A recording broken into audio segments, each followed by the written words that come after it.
Le canal des deux mers relie la Méditerranée depuis Sète à l'Atlantique en rejoignant la Garonne à Castet-en-Dorte, près de Bordeaux. Notre itinéraire débute par la citadelle de Blaye, pièce maîtresse du verrou Vauban avec le fort Patay et le fort Médoc pour protéger Bordeaux des invasions maritimes.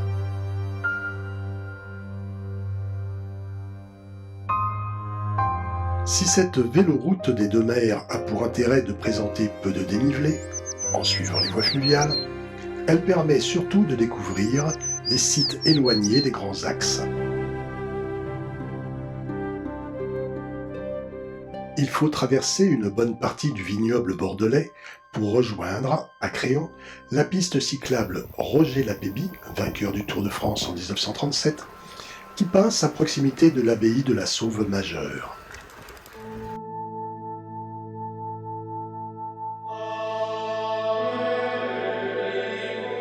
Il ne reste que des ruines de cette puissante abbaye bénédictine qui comptait 300 moines à son apogée.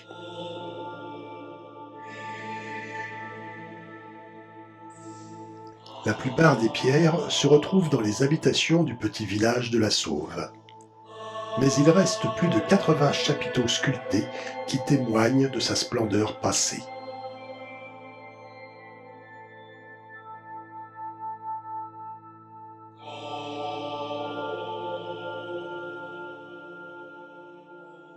Entre Dordogne et Garonne s'étend le vignoble de l'Entre-deux-Mers, parsemé de châteaux, comme celui de Castelnau qui allie vin et chambre d'hôte.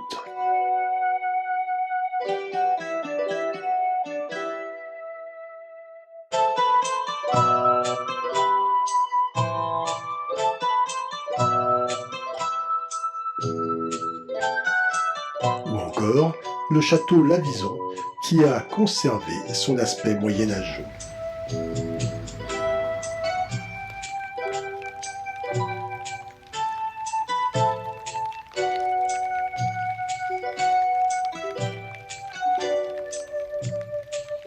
Nous rejoignons enfin le canal latéral à la Garonne, près de l'Aréole.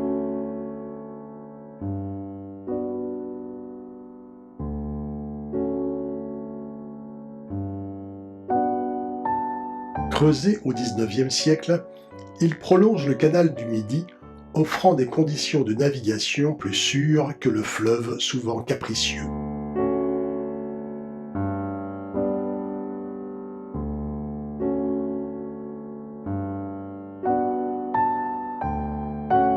Il compte 56 écluses et 9 ponts-canaux permettant de franchir les affluents de la Garonne.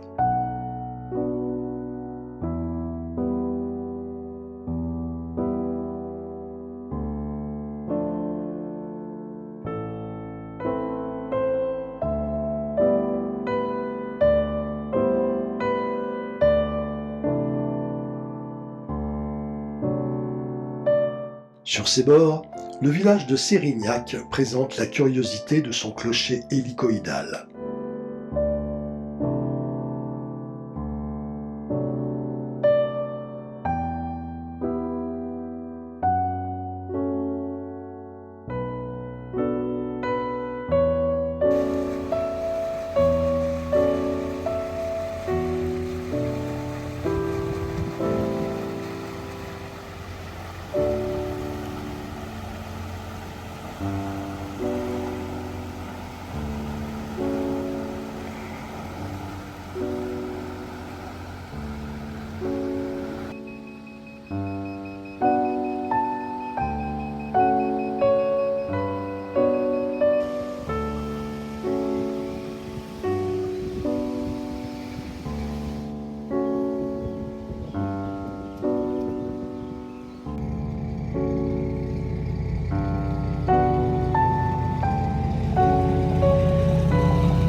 D'écluse en écluse, le chemin de halage ombragé nous mène jusqu'au pont-canal d'Agen qui franchit la Garonne.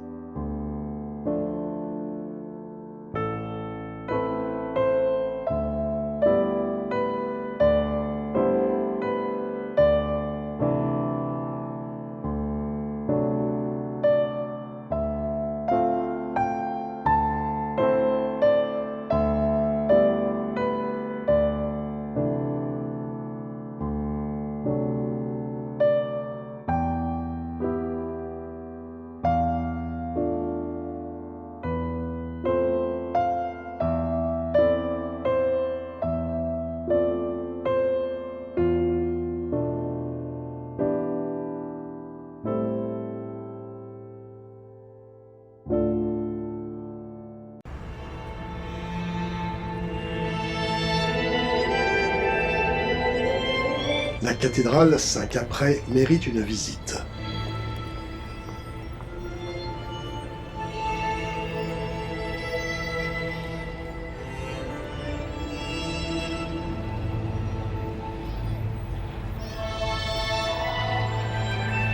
Les peintures sur les murs et les plafonds représentent l'histoire de la venue du christianisme dans la région, avec une place centrale donnée au premier martyr à Genève.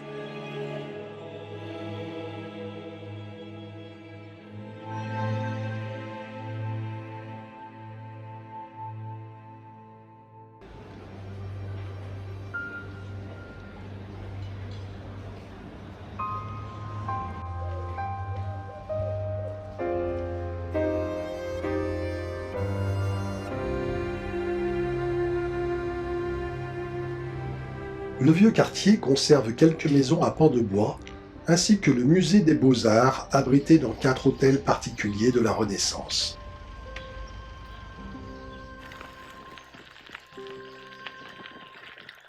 « 45 km de pistes fort agréables nous conduisent à Moissac, que traverse le canal.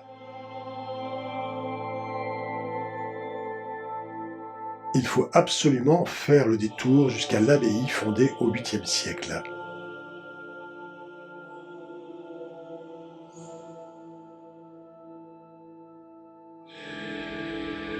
Celle-ci est réputée pour le tympan du XIIe, inspiré de l'Apocalypse de Jean.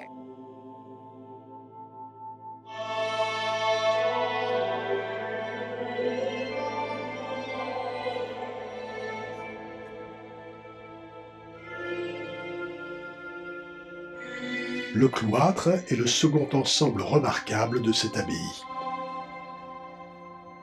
Avec ses 76 chapiteaux, dont 46 historiés, il rivalise avec celui du Mont-Saint-Michel. À Moissac, le canal prend un virage de 90 degrés pour partir plein sud vers Toulouse.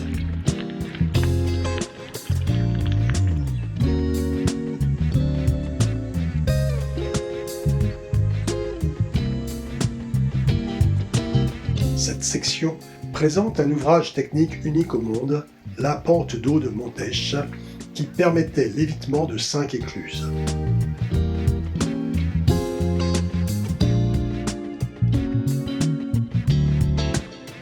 Les péniches montaient ou descendaient cette pente en flottant sur 1500 mètres cubes d'eau poussée par cette puissante machinerie. Cette énorme écluse mobile a fonctionné de 1974 à 2009.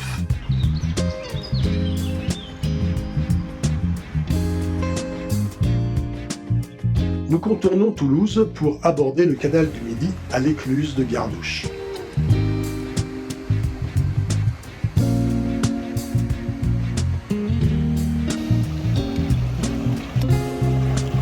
La navigation y semble plus importante que sur le canal latéral à la Garonne. Le canal du Midi, anciennement canal royal du Languedoc, est en service depuis 1681. Le projet, mené à bien par Pierre-Paul Riquet au XVIIe, est l'aboutissement de multiples desseins de relier la Méditerranée à l'Atlantique, les plus anciens remontant à l'époque romaine.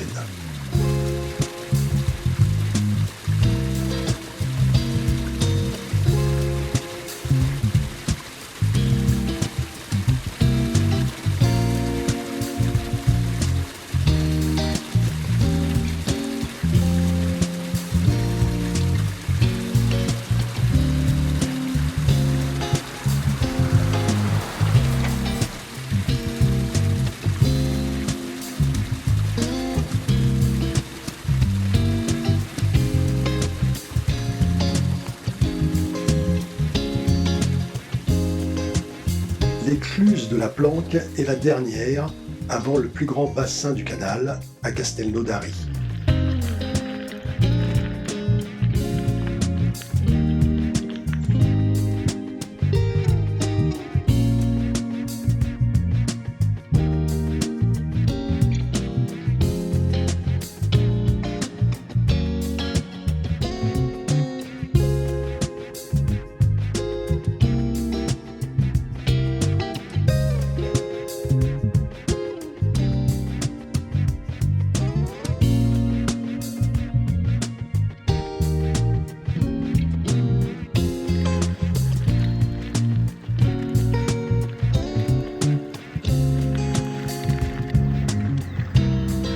Entre la montagne noire et les contreforts pyrénéens, le canal du Midi entre en pays cathare et descend doucement d'écluse en écluse à travers le sillon languedocien.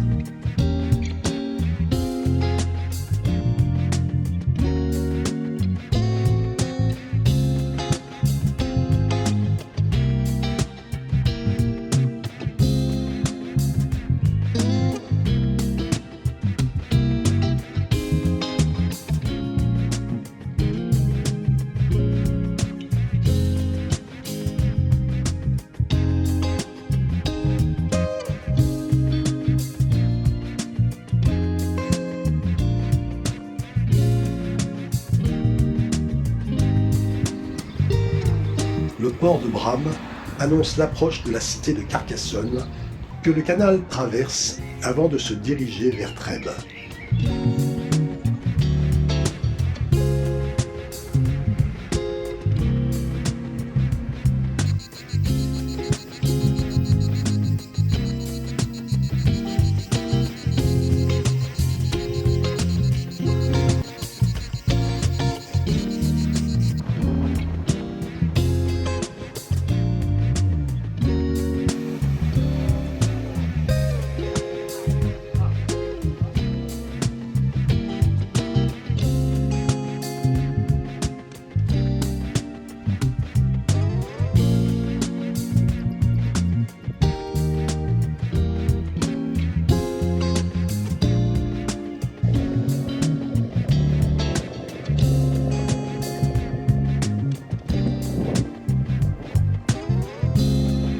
La végétation méditerranéenne commence à apparaître avec l'entrée dans le Minervois et ses vignobles.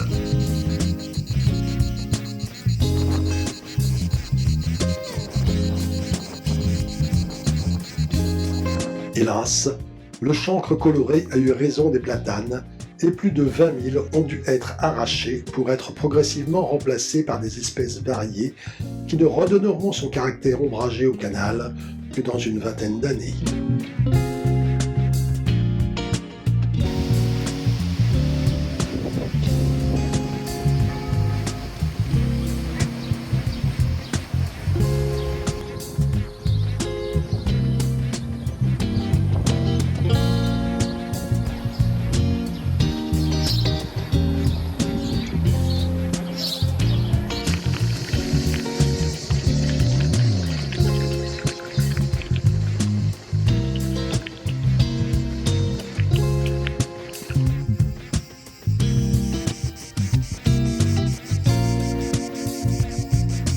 Après le Somail, le canal offre le choix de continuer vers Béziers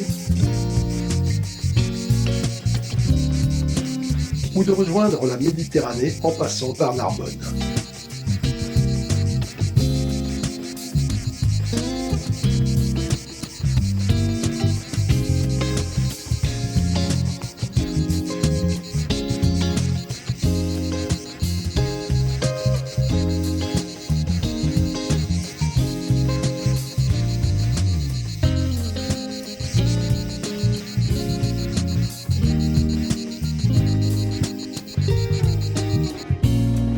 Cette dernière option permet d'admirer la seule écluse cale sèche du canal.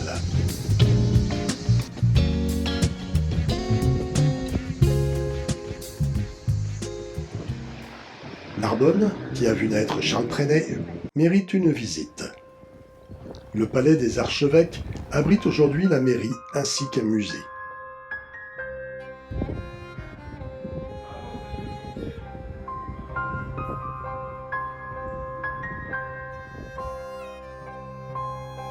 Le passage de l'Ancre sépare le palais neuf du palais primitif d'origine romane et communique avec le cloître et la cathédrale.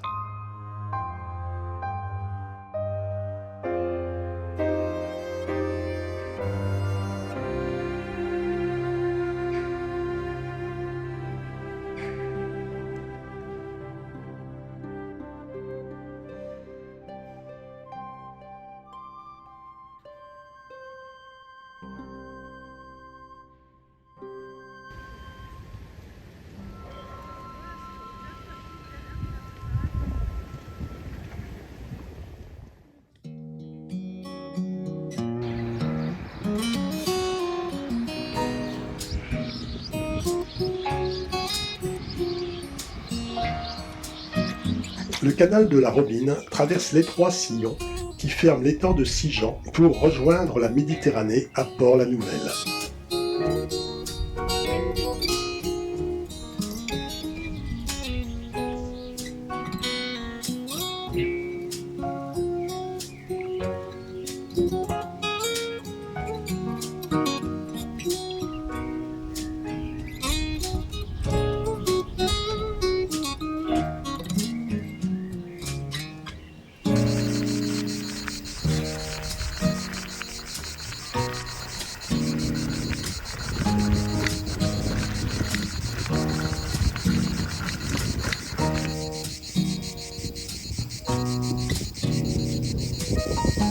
Mais revenons à l'embranchement pour partir vers Béziers.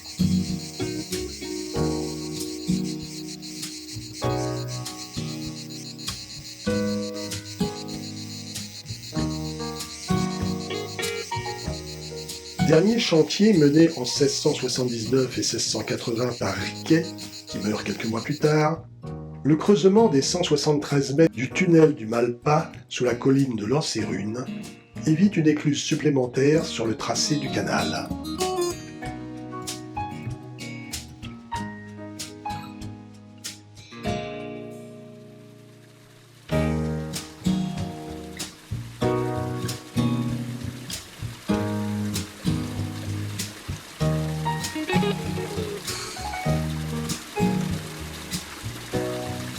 C'est avec un peu de hauteur que le canal atteint Béziers, ce qui impose de créer à Foncérane un véritable escalier de 8 bassins pour descendre jusqu'au pont-canal qui traverse l'Orbe.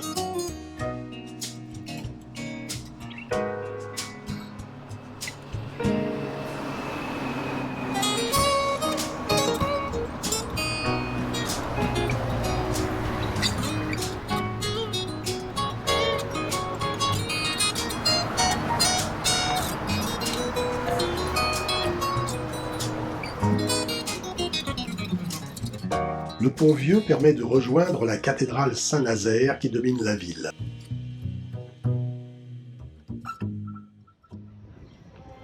L'édifice de style gothique méridional a succédé à un temple romain puis à une église romane. L'intérieur, surprenant par son vaste volume, renferme un chœur baroque et une voûte en étoile, chef-d'œuvre de l'art gothique. Le cloître du XIVe permet d'accéder au jardin des évêques.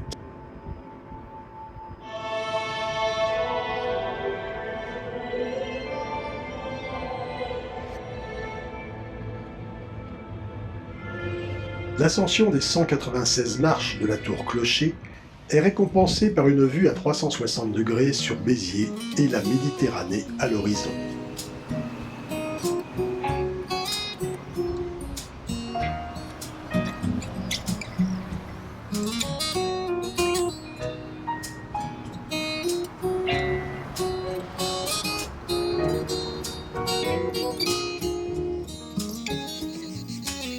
À Vias, les ouvrages du Libron permettent aux deux cours d'eau de ne pas se mélanger au moment des crues de ce dernier.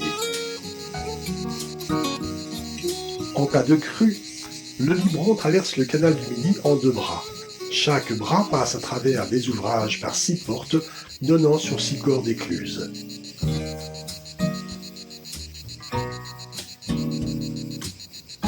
Ces portes permettent de stopper l'eau à certains temps pour permettre à un bateau de traverser le premier bras et de s'arrêter dans la zone protégée entre les deux.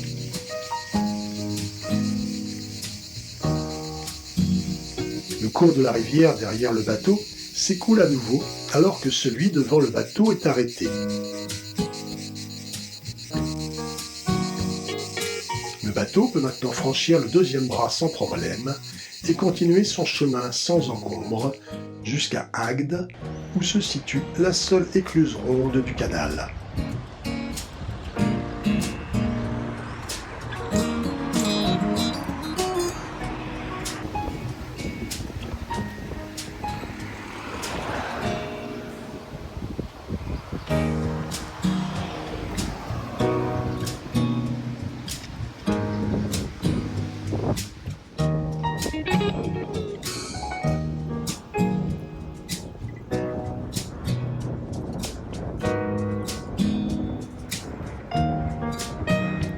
De là, le canal coule très tranquillement vers l'étang de Thau, qui permet aux embarcations de rejoindre la Méditerranée à Sète.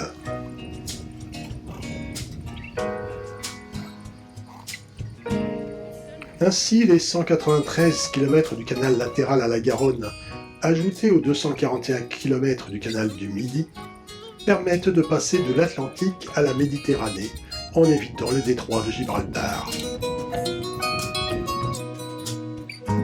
Si les bateaux doivent traverser tous les temps pour rejoindre le port de Sète, les vélos doivent parcourir tout le sillon pour rejoindre la ville natale de Brassens.